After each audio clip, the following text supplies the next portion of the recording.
জামালপুরের ভাষাটাকে কেন্দ্র করে কিছু ফানি ফানি ক্লিপস তৈরি করেন, এই আইডিয়াটা কোথেকে আসলো?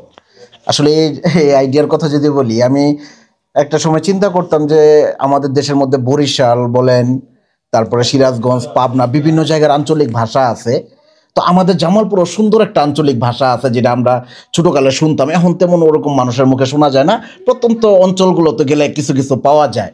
তো আমি ভাবলাম সব জেলার আঞ্চলিক ভাষা যদি আমরা চায়ের দোকানে বসে, টিভিতে বসে যদি এত সুন্দর উপভোগ করতে পারি, তো আমাদের জামালপুরের কি দোষ করছে, আমাদের জামালপুরের আঞ্চলিক ভাষাটা কি দোষ করলো, সেই ক্ষেত্রে আমি উঠায় ধরি। তারপরে চিন্তা করলাম যে জামালপুরের আঞ্চলিক ভাষাগুলা করি, যে আমাদের জামালপুরের আঞ্চলিক ভাষা এই যে গরমকে আপনারা কি বলেন, ও ওটা তো আমরা তথা করে কই, এই যে এইভাবে আমরা যে তথা করে কই, আমরা এইভাবে। আপনাদের ভাষা হচ্ছে এই, আমি যেটা জানি আর কি, যে ছোট বাচ্চাদেরকে কি পোনাই বলেন আপনারা? পোনাই বলি আমরা, পোনাই বলেন, গেন্দা বলেন। হ্যাঁ, এইটা মানে প্রাউড ফিল করে এটা বলতে পারি। এখানে শরমের, আমাকে অনেকেই জামালপুরের অনেকেও বলে ভাই পোনাই কথাটা কোয়েন না, এই রেট আঙ্গুর আঞ্চলিক ভাষা, এটা আবার শরমের কি আছে, আঙ্গুর ছোট গেলে আমরা দেখি। তারপরে হয়ে যায় এক দেশের গালি আরেক দেশের বুলি, থাকতেই পারে, স্বাভাবিক থাকতেই পারে।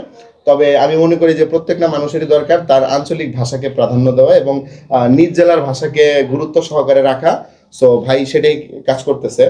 তো এই যে আজকে আমাদের সাথে সবার সাথে একটা মিট আপ হইলো, সবকিছু মিলাই কিন্তু এটা জুয়েল ভাইয়ের কারণেই, আসলে জুয়েল ভাইয়ের কারণে। তো জুয়েল ভাইকে নিয়ে কি বলবেন? জুয়েল ভাইকে নিয়ে আসলে বলার অনেক কিছুই আছে, কিন্তু আজকে আমারও ফার্স্ট দেখা, এর জন্য সবকিছু একবারে শেষ করা ভালো না, এটা আস্তে আস্তেই করবো নি।